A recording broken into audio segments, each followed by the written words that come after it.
మాట అనుకోవాలి. నిజంగా నంద్యాల ప్రజలపైన అంత నమ్మకం ఉంటే అది ఎన్నికల్లో పోటీ చేయొద్దు.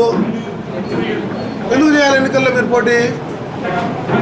కనీసం మానవతా ధర్మం ఉంటే తల్లి తండ్రి చనిపోయిన తర్వాత ఆ బిడ్డలకు వదిలిపెట్టి ఉండాలా? అది చేయలే. సరే ఎన్నికల్లో పోటీ చేస్తున్నాడు. పోటీ చేస్తే ప్రజల దగ్గరికి పోయి ఓట్లు అడగాల. అది స్పీట్ వేసి ప్రభుత్వం ఏదో చేసేస్తూ ఉంది, ప్రభుత్వం వెనకదొక్కుతూ ఉంది, ప్రభుత్వం ఏదో దౌర్జన్యం చేస్తూ ఉంది, ప్రభుత్వం ఏదో కేసులు ఎత్తేస్తూ ఉంది, ఏదో ప్రభుత్వం పోలీసులు అడ్డం పెట్టుకొని చేస్తుంది, ఆల్ డెవలప్మెంట్ ఇప్పుడు చేస్తున్నారు, అది రాదు, 30 ఏళ్ళుగా రోడ్ వైడనింగ్ కార్యక్రమం పెండింగ్లో ఉంది, ఈ నెలలో చేస్తారా?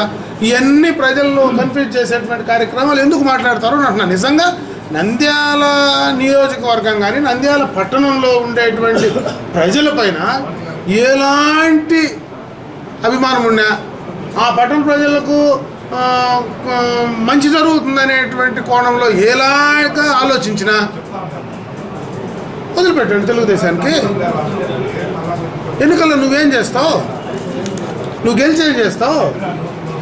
సమాధానం చెప్పాలి కదా. 1.5 సంవత్సరంలో నేను గెలిచి ఈ పట్టణంలో ఈ పని చేస్తా, ఈ రోడ్డు వేసేస్తా, లేదంటే ఈ కార్యక్రమం చేస్తా అని చెప్పాలా? అది ఇడిచిపెట్టి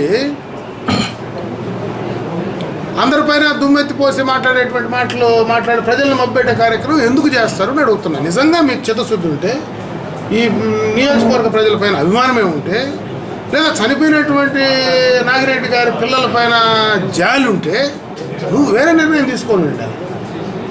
ఆ నిర్ణయం తీసుకోకుండా వీటికొచ్చి దీన్ని కూడా రాజకీయం చేసి, ఏదో ప్రభుత్వం వచ్చి నాగిరెడ్డి గారు చనిపోయిన తర్వాత ఆయన ఏదో ఆశించినాడు, ఆయన పని అనుకున్నాడు, పాపం ఆయన చాలా ఆశతో చెప్పాడు, ఈ ప్రజలపైన ఆపేక్షతో చెప్పాడు అనేటువంటి కోణంలో ముఖ్యమంత్రి గారు ఇన్ని పనులు మొదలుపెట్టి ఈరోజు చేస్తూ ఉంటే దాన్ని ఒక పక్క రాజకీయం చేస్తారు, ఇంకొక పక్క